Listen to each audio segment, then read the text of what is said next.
All right, I'm doing this in one take and one take only for the Absolutely Average Season 2. This is Berditto. And I'm going to do a different format since it's just me. It's going to be a little bit quicker. I think all of you have been in a season before except for Underrated.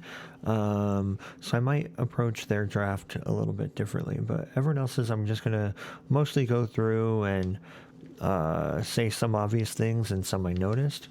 I'm also going to look at... So the theme for this draft, obviously, is Absolutely Average. Included in that, I'm going to look at how isn't the average team going to beat this one. So hopefully this makes you watch through the whole video and not just for yours, so you can take some notes and figure out how most teams or most average teams would go up against your opponents and how they would win. So Connor was first, and then we went through, and Cincinnati Starmie, Underrated was last. I'm going to start in the back and work my way forward. So we're going to go to team. All right. So this is the first team. What I'm going to do is, for most all the teams, is that all of them? Yeah, okay. I'm going to just look at what I consider their core to be, where I think most of their offense is coming from. I might review some of these things down here, like hazard setters and defoggers. One thing I'll say about these two hazard setters for Stealth Rocks is they don't share any type weaknesses, which is really nice. If you're going to have multiple Stealth Rockers, you don't want them to be like rock type and steel type and share multiple weaknesses like earthquakes and superpowers and things like that. So anyway, decent Stealth Rockers, might I say average Stealth Rockers. They're pretty good. And looking at this team, it actually seems pretty fast for maybe the overall league. That could be wrong. I would have to go through, but we have things like Starmie and Charizard and Mimikyu and Nidoking, which all make me feel like this is a pretty fast team. We also have things like Phalanx with no retreat, which can also raise its stats. So there's quite a bit of offense on this team, which I like. It has a good steel type, good resistances to a lot of things, and an offensive fairy type. I really like offensive fairy types, and I think in this type of format where they're all the best things that normally resist fairy types aren't available. You don't have the best steel types to draft from or anything like that. So I feel like Mimikyu could have a pretty decent season.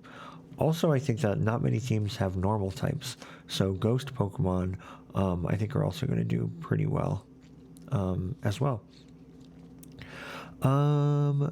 Looking at the special offense, they have quite a lot here. We got Nidoking, Starmie, Charizard for special offense, and for physical offense, we have Trevenant and Mimikyu and Luxray. We also have Frostmoth for special, and don't sleep on 125 base special attack on Duosion.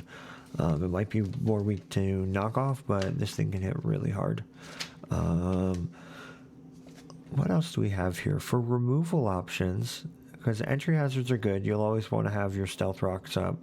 It's really Charizard and Rapid Spin. I guess you could defog Frostmoth, but I don't really know how to use that Pokemon as a utility Pokemon. So we'll have some Rapid Spin on Starmie, which will really help you out.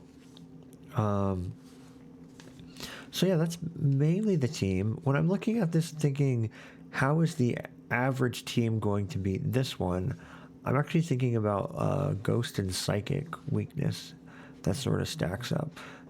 For your top tiers, you're going to want to bring them most weeks. So you're seeing Mimikyu, Starmie, and Bronzong are all weak to Ghost. That's not including Trevenant and Duosion as well. And then if you had just Psychic coverage on that to cover for Nidoking or Phalanx, you're covering a lot of the team with just those two typings. This also feels like an offensive team, but if it doesn't get some setup options, whether it's the what's that rock move? Meteor Beam, Star Me, or Rapid Spin, or Swords Dance Mimikyu. This might have some difficulty breaking some of the more defensive teams. Like there's teams that have things like Licky Licky and Sylveon. And so I would just manage setup options against this team. And like I said, Ghost Spam and Psychic Coverage would be good. So if I had to rate this team, I would give the Cincinnati Star. I really like, honestly, these top three. I think that's a really cool offense. It hits a lot of things. Like you hit your fairies, you hit your dragons, and you hit your steel types. So I think I would go ahead and give this an A for average. The next one up, we have Dublin Double. Dublin Double, coached this season by Aubrey, and she has some good offense for the first 4 of the top 5. Primarina is probably one of the hardest hitting Pokemon, and being fairy type and offensive water, I think, is really, really good for the format as well. Salazzle also hits pretty nice speed tier, being at 117. I thought that Sunderated's team, theirs was fast. This is already faster than everything on that team. So, and then we also keep that speed going with Boltund, Zygarde, and Zarude. When I look at this team, I see a good Dragon Fairy Steel Core with your Fairy here, your Steel type here, and your Dragon here. I don't know how much Zygarde is going to be used for its Dragon coverage, but it can use that Dragon coverage to add to more resistances, or Dragon typing to add to its resistances. I see a lot of versatility in these top 4 offensive threats as well. You can run Choice Scarf or Choice Banded Zygarde. Honestly, Choice Band Zygarde with the 115, I'm pretty sure you are faster than... I should check. How do I do this? Let me just go Showdown. No, let me go Calcs. Zygarde 10%. Zygarde 10%. If you're adamant, okay, at adamant you hit speed of 329, and let's look at Jirachi. Jirachi is base speed 100. So at adamant, I don't know if you can even see that. Sorry. Sorry for how average this is going. So you can run Adamant, Choice Band, Zygarde, and you're hitting things pretty hard. Like, I'll just show you Bronzong, physically defensive. Thousand Arrows is doing a whole lot. And once we take off the Levitate, because of the Thousand Arrows will ground you, yeah, you're doing quite a lot. Okay, here we go. How do I do this? F11. So with that base speed of 115, you're going to be able to run Adamant Nature quite a bit. You can, it's on versatility. You can run coil sets. You can run all sorts of things with Zygarde. I think it gets maybe Dragon Dance. I don't know. Zarude hits really hard. Base 120 attack with dark coverage, Darkest Lariat, and with I forget the grass move that it learns, but like Leaf Blade or something. It hits really hard. And a base speed like that, you can run this Choice Scarf with U-turn. You can run it Bulk Up. You can run all sorts of things. So I'm excited about this Pokemon. The one thing I don't care for about Zarude is that it doesn't get knockoff. But you have Salazzle, I think, gets knockoff. There's ways that you can knock off your opponent. And then Primarina, you can run Choice Specs, you can run Calm Mind, Draining Kiss, or Moonblast, I think it is. So you have quite a lot of versatility, Nasty Plot, Salazzle, in just your top 4 attackers. Where maybe there isn't, you have this Weezing and Registeel, or those might be your only, like, truly bulky Pokemon. I guess Primarina, you might be running defensive as your Spidef wall if this is going to be your physical wall. You have some decent rockers, right? Let me see. Registeel and Kabutops. Yeah, that's maybe all you need. It's average for sure. Registeel and Kabutops do share weaknesses, though. They share the Earthquake or they share ground and fighting.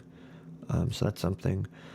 We're also having to dip into the bottom half of our tier system to grab any hazard removals. I guess Kabutops can work. It's actually decently bulky. Don't let the HP stat fool you. With defensive 105 and speed F70, it can actually be pretty decently bulky. But yeah, so with that being said, I think that this team is going to run more offensive. You got your pivot options with Zarude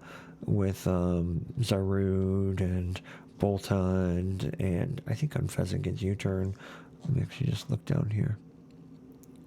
Momentum gainers, yeah, flip turn. You got a whole lot that you can do to switch into things. And then you have a whole bunch of setup options: Nasty Plot, Bulk Up, Calm Mind, Coil, all the other things that gets. One of the things that I was thinking about was, would this team benefit from dual screens? So running like a Mr. Rhyme or Primarina, get up both your screens and then get out of there, like Reflect, Light Screen, and Baton Pass, and then just you can run a pretty hyper offensive team, something like that. How might the average team go about beating this one? I think that one thing that I noticed was that Unfezant and Weezing are the only two non-grounded Pokemon. And things that'll want to come most weeks: the Registeel, the Kabutops, the Salazzle, maybe even Boltund, are all weak to Earthquake. Other things that aren't weak to Earthquake are, and they are notably weak to Ice. So Zarude, Zygarde, you're bringing these every week. You're bringing these two every week. You got an Earthquake weakness. You got an Ice Beam weakness with these that you're going to bring every week. And Unfezant too, if you want to bring your Defog. But I think that this team will have a lot of success with just running offense. I think that's where it's going to win most of its games. With that being said, I think this one also gets an A for average. Next up, we have Nick and the Boston Bear Ticks. All right, I'm just going to say, with this CCS, let me look at this, ADL, with the CCS like this coach should not be able to be in the absolute average league. This is not average at all. The fact that they were a champion the first season, that should all automatically boot them out of a league celebrating being average. So anyway, I'll just start that off. Nick J drafted Entei Sun. Holy cow, this team is going to hit hard. Venusaur, Heliolisk, Entei, all hitting in the sun. We also have other ways to set up with Poltegeist. There's also 3 Stealth Rockers and Torkoal, Pinsir, Sandslash, and 3 Defoggers and Xatu, and where were they? Oh, and then, Xatu, Silvally, Shiftry, and then also Rapid Spin with Torkoal and Sandslash. So this team is going to win the Hazard War every single time, in my opinion. And they also have the Xatu to, so against the Magic Bounce, or to Magic Bounce to deter hazards from going up on their side. Honestly, though, I think a lot of teams are going to have trouble with like Life Orb Venusaur, with Weather Ball, which turns into a fire move, then just like Giga Drain or Solar whatever, and Sludge Wave. This thing's going to be incredibly hard for most teams to beat. And then we also have some cool, notable things like Silvally. I had a lot of fun with Silvally last season, and I think it'll do well on this team because I feel like it's going to be a lot of what on their team doesn't or what on their team is their counter to Sun, and then Sovali can kind of be titrated to beat that up. I think y'all are sleeping on Entei. I think that it might be ban worthy. This thing hits so hard, and it'll seem like it hits even harder too if it's in the sun. But it has some really cool special attacking moves, like Eruption, which doesn't really matter that it has a special attack of 90, it'll still hit hard. And then it gets like a signature move, I think it's called Blue Flare or Sacred, whatever. Hits really hard. Also, every time it hits, it has a 50% chance for a burn. This team is also fast. I think the first 3 teams that I've gone over are 3 of the fastest ones. Now, this one's a little masked because you don't see the Chlorophyll Shiftry or the Chlorophyll Venusaur. But I think it's pretty fast. You got Heliolisk, which is going to be coming most weeks. You have Entei, which is going to be coming most weeks. Sovali is fast, and then you also have obviously the Weather Abusers. So how would an average team beat this particular team, which I think is exceptional and going to be very difficult for people to beat? I think you have to just go with sort of the basics on how might you beat hyper offense in general. That could include managing your sacks and make sure, if Entei's the thing out, that you have either a switch into that, like a direct counter, maybe like a Vaporeon, or you have something left that you can just sack, and then you can revenge kill Entei with something else. So manage your sacks. What are your counters? Sometimes when you're facing a team like this, it's, oh, well, if they're going to be offensive, maybe I can just out-offensive them. For other teams, they might have to go a more defensive route. There are also some other weather-changing teams, like sand teams, and I think there's another team that has every weather. I think also on a team like this, knockoff is going to be very helpful. If you can get off the Life Orb on Venusaur, its special attack stat isn't as great. If you can get off the item that extends the weather on Torkoal, or even get off the heavy duty boots on any of these things that don't want to come in on Stealth Rocks, you'll be in a good position. I also noticed on this team, if you have a strong dragon type, this team doesn't have any dragon resists. Sovali could run Sovali Fairy or Sovali Steel, which I think both look really good on this team. But that might be, and that might actually be a limiting factor to how versatile Sovali can be, because this team doesn't have a dragon resist. So those are some ways that you can go up against this team. But overall, for a rating, I'm not going to give it an A. I'm going to give it a D. And that might seem harsh, but it stands for definitely not average. Yeah, good draft. Next one we have is Colin. Colin of the Baltimore Bravers. Drafted top of their team is Dragon Fairy Steel Core. In that order, we have Flygon, we have Sylveon, we have Metagross. This is probably the best Dragon Fairy Steel Core in the league. I really like Primarina though, so but this is honestly incredible. It has we can see the whole team now. It has the Wish passing that you would want in a bulkier team, like Sylveon and Licky Licky both get Wish. I think actually Pikachu also gets Wish with that 35 base HP. It also has, it also has a cool grass type that works really well. I think stacking hazards with a team that's this bulky is going to go a long way. We have Stealth Rocks and Metagross and some other things, don't we? Cursula, that's right. Flygon does not get rocks, notably. And so this team will do well on definitely more the bulkier side. The other teams felt pretty offensive. This one's going to win because you can't kill it. You're not going to be able to beat the Sylveon in this league. You're not going to be able to, Sylveon Wish Pass into Metagross. You're not going to be able to keep beating that. There are some cool ways that this team can set up. Sylveon can get some setup. Metagross can set up, obviously. Flygon, Dragon Dance, and all those things. Zoroark, Nasty Plot, Cursula, I think, get some options too. So this team can eventually put it into high gear and start being offensive. But I think it'll be exciting to watch this team just not die. So I do think there's a whole bunch of versatility. Metagross is incredibly versatile. Sylveon can be versatile. I don't think we've seen it that versatile in our league, but I think if there's some thought into it and some care, I think what you can do with this. Obviously, Flygon, Roserade can be offensive or defensive. Finding exactly the right Talonflame set or Cursula set will be really helpful.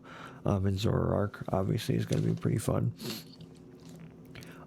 Maybe another criticism is this defog. I don't know. I just feel like Flygon, you're gonna want to be your offense so much, or your Scarfer with U-turn and things like that. I don't really like this as a defogger. So when I'm looking at this team, it looks like one defogger. Now, Colin, you can also just put up spikes and toxic spikes and have them be the one that is forced to defog instead of you. That can work as well. But that was just something I was thinking about. How would the average team beat this one?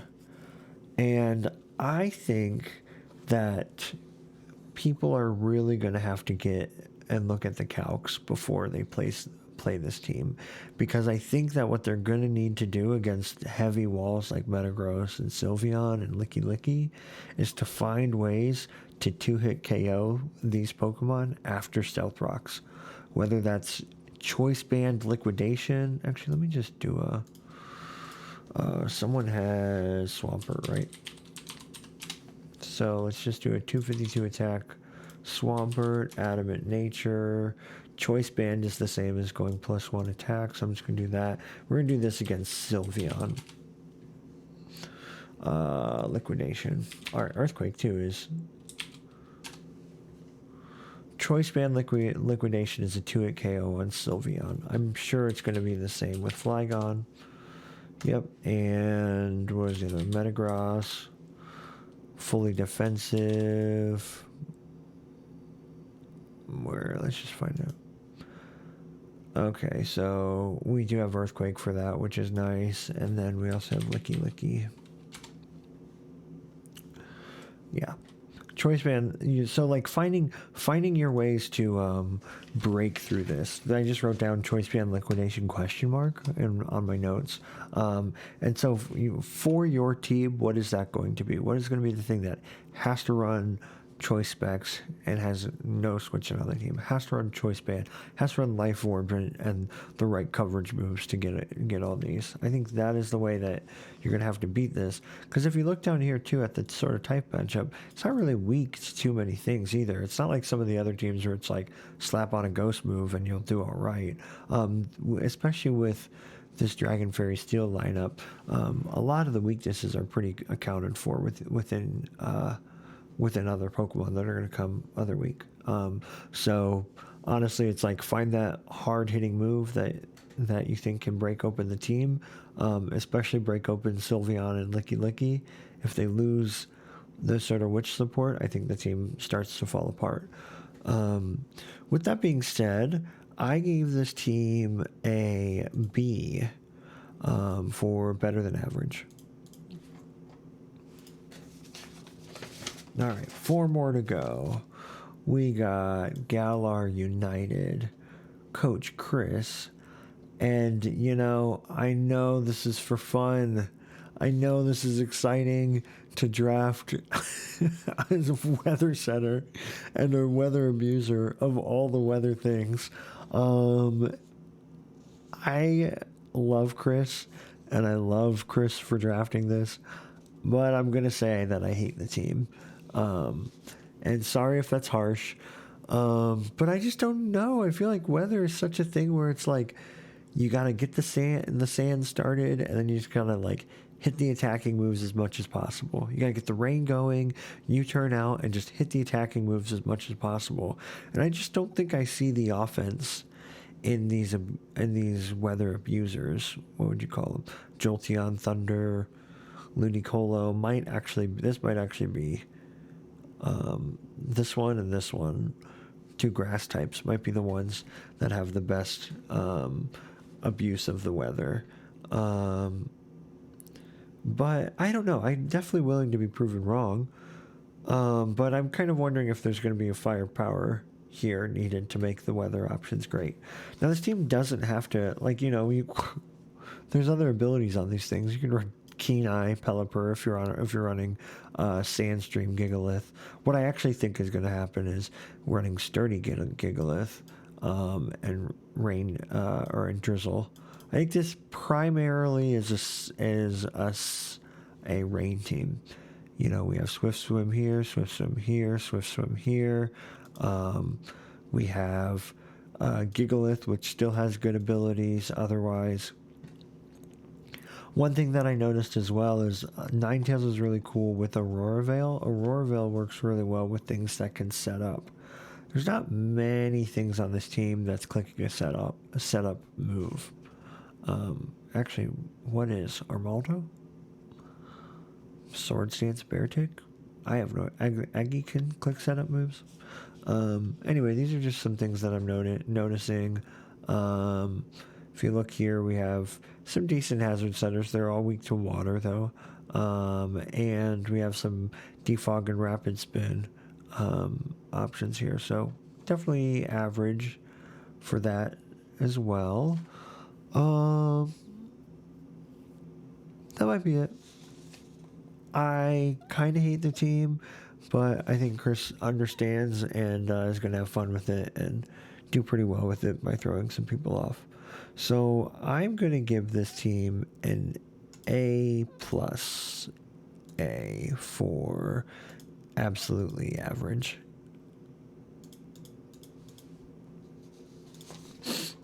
The next team, Coach Brian and the Washington Pokemon team. This is like sand plus just overall well-rounded Pokemon, I think. We have Hippowdon that can set the sand. We have Stoutland that can sit in it. But otherwise, it feels like a lot of the sand is there just to whittle down your opponent. You have Vaporeon that can keep your team pretty healthy with some wishes. But when I look at this team, I'm kind of asking myself where the offense is coming from. Hatterene hits really, really hard, and it's very bulky too. Like I said with I think Kabutops, don't worry too much about this HP stat. With defensive 95 and SPDEF 103, this can live a lot, and it's going to hit really hard. I feel like they'll have to be running a pretty offensive Incineroar most weeks because it's like these low tiers that have the attacking stats. I mean, Hippowdon has a good attacking stat, but I think you're gonna have to really keep this to be your bulky thing. One thing that I was looking at is that none of the Pokemon that get like Light Screen or Reflect get both of them. So you can't really run dual screens options to then SD or whatever this Shell Smash this gets, or maybe what does this get, Bulk Up or something else, Hatterene, Calm Mind. So there's not really ways to set up with screens and your stuff like that. This team does have good hazards, decent removal, and it has Magic Bounce as well. So all that's good. We do have a good Fairy type and a good Dragon type, and 2 Steel types. So in that regard, it has its bases covered. It does have a Ghost Resist and Incineroar. So with all that being said, I give this one an A as well.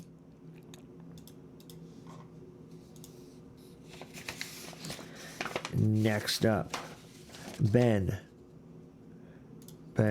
Orlando Magikarp. Submit.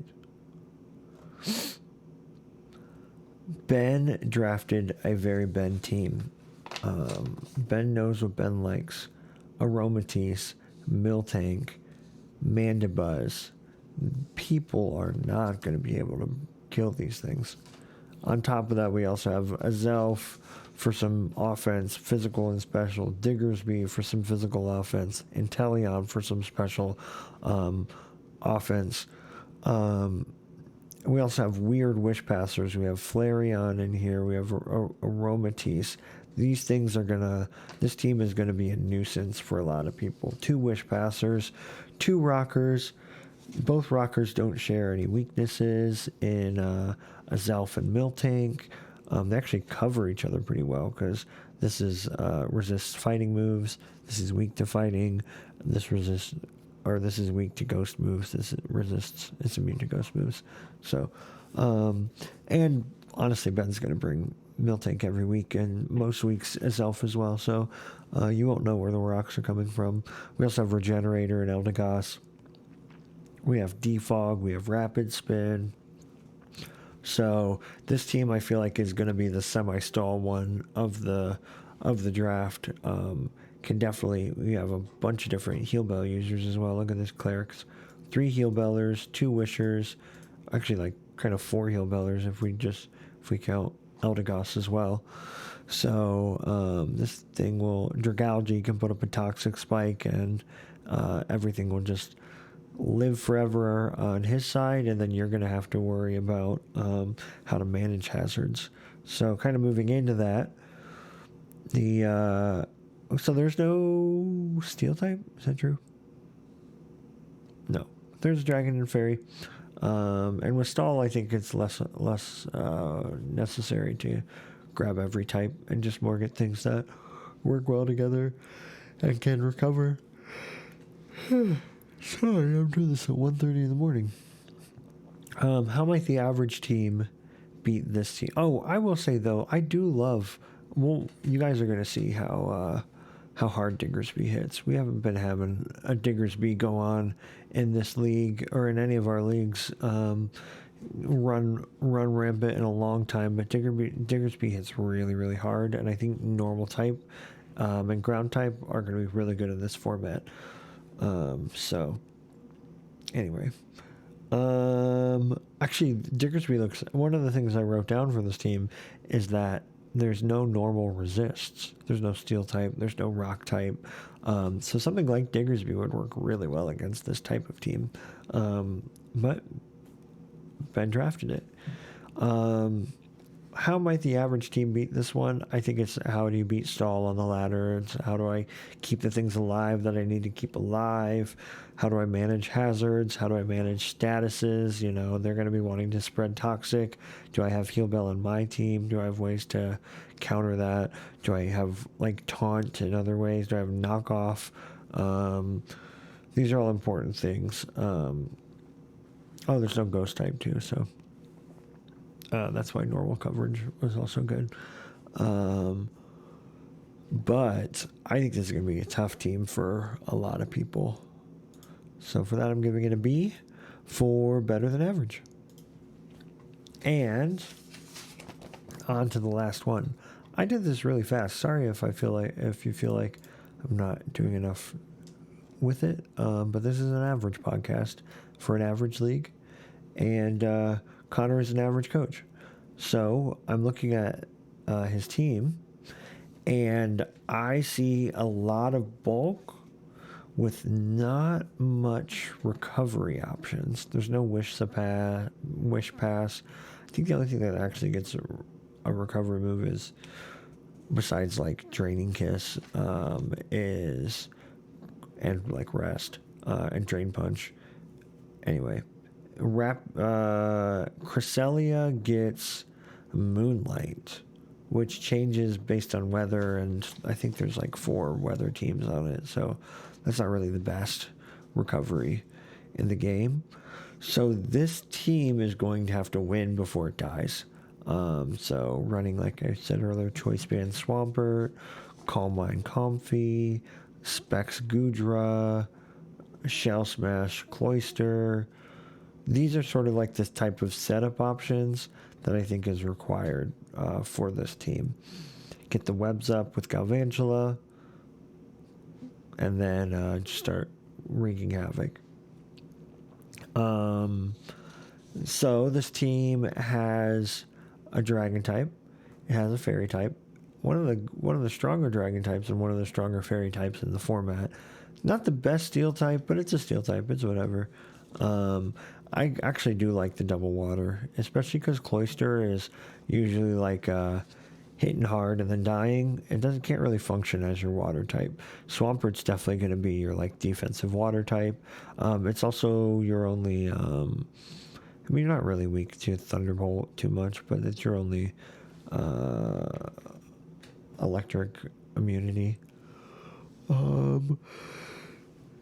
Anyway, those are just some thoughts on this team. I think there's some like weird defoggers in here, like Girder and Comfy, Rapid Spin, and Cloister. So there's ways to get hazards up on your side and keep hazards, or get hazards up on their side and keep hazards off of your side.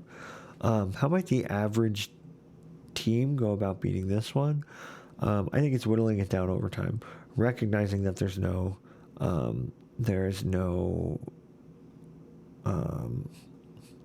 recovery. I think spamming moves like Toxic will be great. There's like not many ways to beat Cresselia constantly. I think Toxicing Cresselia is one of the best ways to do it. Taunt and Toxic. If you have those on your team, put them on a Pokemon that can handle Cresselia. That's how you beat it. Because, like I said, there's not really... Like, the longer the game lasts against a team that doesn't have much recovery, doesn't have much wish support, doesn't have, like, the types of clerics that you would want. I guess it doesn't have Heal Bell and Lunar Dance.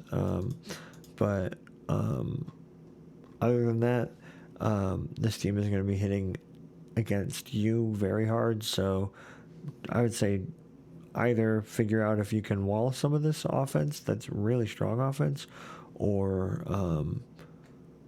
just beat it. What did I say? Offensively. So for the last team, the first overall team, I would and the runner-up from last season, I would give this one an 8 as well for average. Thank you for listening to the absolutely average ranking of the draft, and talk to you soon. Bye.